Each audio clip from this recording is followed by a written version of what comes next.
Hi, welcome to Be Well for Life.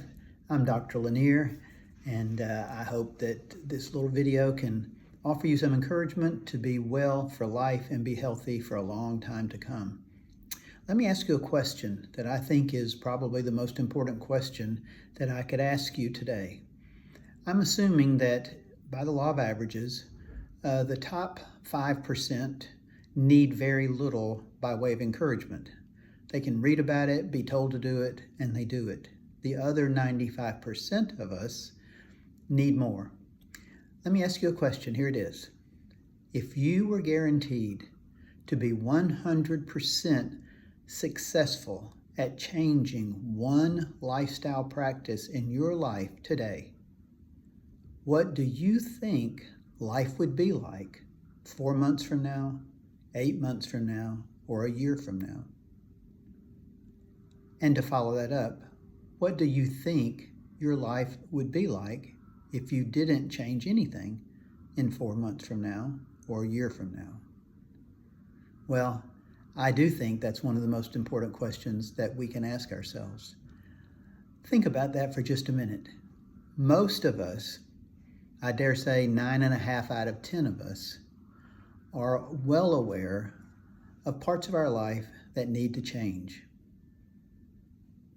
You don't have to be a PhD in health or a medical doctor or any other kind of healthcare provider to be well aware of yourself and to know some things that you need to change. I hear it every day in practice. Well, I just don't exercise like I should. Well, I need to just cut back a little. Well, I stay up too late. I don't get enough sleep. I'm kind of stressed out. You know, when things calm down, then ... We all have reasons to stay right where we are. But if you could be guaranteed 100% success by changing one thing, I can assure you, with good science, that you would be an improved person 4 months from now. You would see some good results in 4 weeks. See, we don't think about how short 4 weeks is until we say, well, let's see, what was 4 weeks ago? Well, that was a month. If we had made one change in the last 30 days and we were 100% successful at it, I can promise you we would be a different person today in some way. Now go back a year. It's the old adage of, gee, sure is hot today in the summer. Sure wish I'd planted a tree 10 years ago, but when's the next best time to plant that tree? Today, because 10 years from now, you'll have some shade. Same principle applies. Now, if you were to decide today to change something, what would that be? And I want you to think about that. What would that be? You and I have different lives. When we change things, different parts of us will change because we're not the same person. And that's the benefit of the way God made us. In functional medicine, our claim to fame is that we personalize your healthcare. Because we're all different, what I change would not affect you in the same way that it affects me. So I need to know who you are. And anytime you want, you can go to my website and set up a discovery call and we can become patient-doctor relationship and I can look into your life. But until then, these films are intended to be good general advice, and if you only did what I say on these films, you would see a significant improvement. But if you see me, I could guarantee you a faster improvement and more personalized to what you need, 100%. Well, at the risk of sounding like a broken record, because it does tend to come back to the same principles almost with every bit of advice that I have to give. Good health is not complicated. Good health is not only in the hands of those at the top of the mountain that we have to go to great extents to visit or to read from or to learn from. No. Good health is a lot of common sense. So first, if you want to have success with anything, but especially your health, I have to know why. What is the why for you to make any changes? I hear a lot of those reasons in my practice day to day. We all have motivations, but we don't always know what those motivations are because we're too busy living life to life. Many of us are highly successful at surviving. And I don't mean that as a joke. I mean that, or as an indictment. I mean that just that's the way we've chosen to live. We survive every day. We don't make progress. We do our best not to digress. We just kind of stay the same. So if the why for you to change is big enough, then there's your chances of 100% success. Now, I hear reasons why people change. They don't want to be like their parents. I know that my dad had 2 bypass surgeries by the time he was 65, and I was determined, because I am very much my dad's child, not to do that. So I have watched after my heart my whole life, and I'm 73 years old, and thank the Lord, I don't take any blood pressure medicine, and I don't have any heart disease, and basically I'm going strong compared to where he was same time. So that was one of my whys. There are other whys that the bigger they are, the more likely you are to succeed at more than one lifestyle change. People tell me they don't want to be fat. People tell me that they want to cut out sugar because they've heard that it's bad for them. They know that they need to exercise, but they just can't seem to get out the door. Of course, you can exercise in your own house. People tell me that they want to never have those deadly diseases that they've seen their loved ones die from very, very slowly and in an ugly way. All of those are excellent motivations to change. I think that positive motivation is an even better reason. So to avoid things such as fear, that will motivate us to do some things. But I want you to know that even though fear might be what gets you off the sofa, it's going to be the positive outcomes that keep you going. Now, some of us may think, well, we're cursed with bad genes. Everybody in my family has died of cancer before the age 60. That was the case in my wife's family. She's now 70, and a large percentage of her family died of cancer before age 60. She lost a brother and a sister before age 50, a sister shortly after age 50, and her parents before they reached 70. So yes, there are reasons why we look at ourselves and say, well, as some people say, I'm just cursed with bad genes. Well, guess what? Genes are in your control. You were born with certain genes in your blood, but they have to be triggered.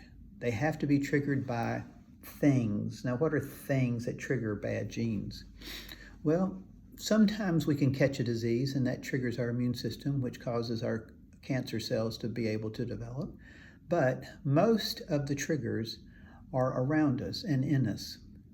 High levels of stress, exposure to chemicals, things we breathe, things we put on our skin, things we put in our mouth, smoking. Alcohol is really not in any way justified as a healthy product.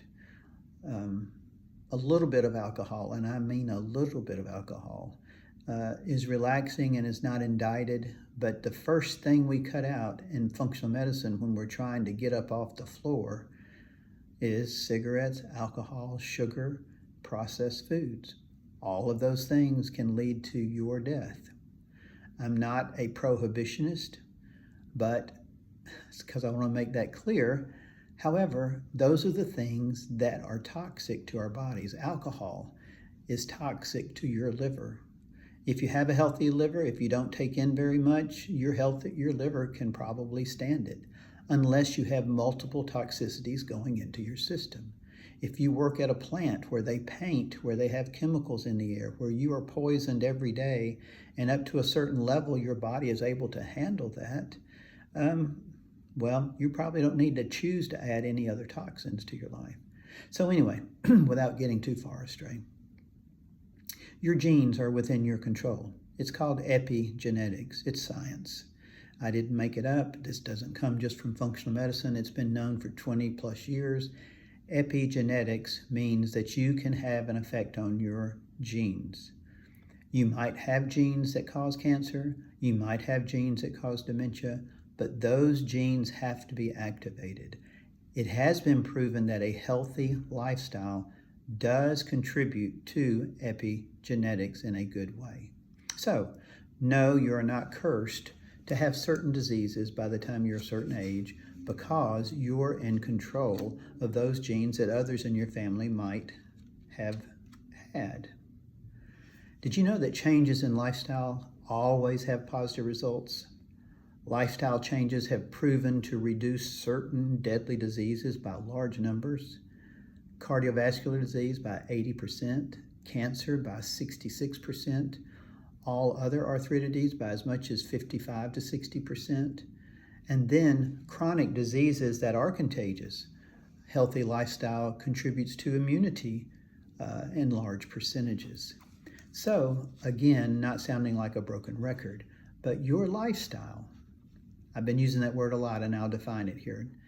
Your lifestyle fixes so much of what it is you want out of life, mentally, spiritually, disease-wise, immune-wise, longevity-wise.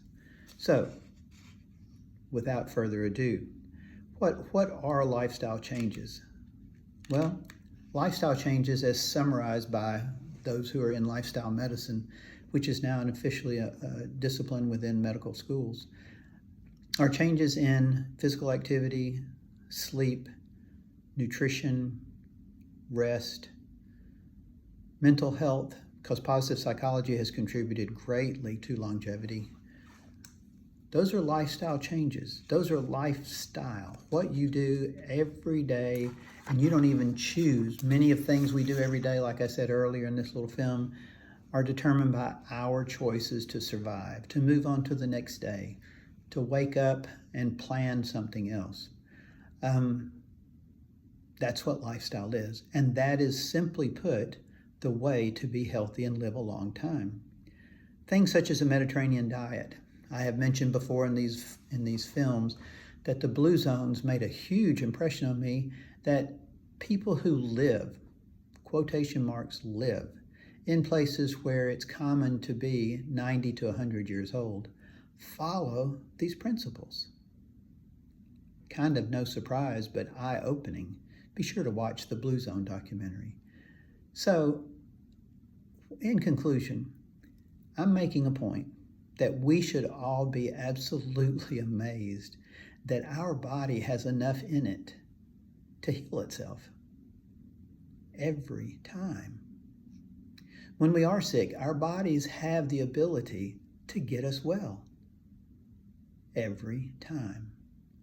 There are burdens on our body. We may not be living according to every pillar of good health that would sustain us. There's only one person responsible for that. So, when we're living in a world where your primary care doctor has 5 minutes to listen to you and to pretty much give you a prescription that you may or may not take, and by the way, prescriptions can shorten your life, not necessarily all of them, but medications have side effects that shorten our lives depending on how long you have to take them, etc. We should be amazed. This body that God made has every piece of equipment to fight off, to build a vital, vibrant body, mentally, physically, and spiritually. Be amazed. Functional medicine has come into this world a mere 15 or so years ago, and there was a few people who did it before it became a certification process. Functional medicine has come along because we need more than 5 minutes to spend with our doctor if we're struggling with something, because we don't all keep up the pillars of health, or because life becomes such a burden that the pillars that we do practice, let's just say we're doing all of them. Situations in life can sometimes burden us, and where those pillars get pressed down. Rare though, because I'm going to say this, 5% of the people in the United States are attempting to change their life. I don't mean thinking they want to change their life. They are actively attempting to change their life. Now, that 5% fluctuates. But I read an article and it said that, and I go, are you kidding? It had to do with obesity. 5% of obese people are making attempts. And I don't mean just mentally deciding to sign up for a class but having no intention to fulfill it. Decide on your why. Decide how big that why is and will it get you through to the first change. And then you can build on that. Do you know that if you can make the maximum number of changes, you will be the most vibrant person on the face of the earth until the Lord takes you home? I believe that with all my heart. Now, I'm not giving you details because details don't fit us. I would be glad to give you details if you wanted to become my patient, and that's not baiting. I just want you to know that if you want to know about you, I can tell you the kind of diet you need. I can tell you about the supplements you might need to get you back up on your feet and off the deck. If you want to just live longer and you've been trying and you've been doing a good job, but you know there's certain areas in your life that you would like support in, I'd be glad to support you. Maybe you're dealing with a debilitating disease. That's why I got into this. You've listened to other films. I have loved ones who have struggled with autoimmune diseases. And good grief, I read every book known to man to try to help people. And it still comes back to some very dear common sense to just refocus, to get back and be mindful. Mind-body medicine. If you've heard about it or read about it, it's making huge strides in mental health and psychology and stress. And then guess what? All of that affects every other part of your body. You want to have a better heart? Deal with the stress and anxiety in your life. You want to have a built-up immune system? Deal with the stress and anxiety in your life. You want to have a better gastrointestinal tract? Deal with the stress and anxiety in your life. See, they all fit. You can change one thing, but eventually you'll need to change all the things that you need to change to be the strongest person that you can be, which is the goal. And then you can withstand many of those horrible diseases that we have put negative Y's in front of to not be. But let's try to be exactly what God intended this body to be, and do it as soon as you can. Thanks for listening to this video. I do this so that I can help a few people. If I can help any of you personally, go to my website at bewell-forlife.com and sign up for a discovery call. I'd be glad to help you.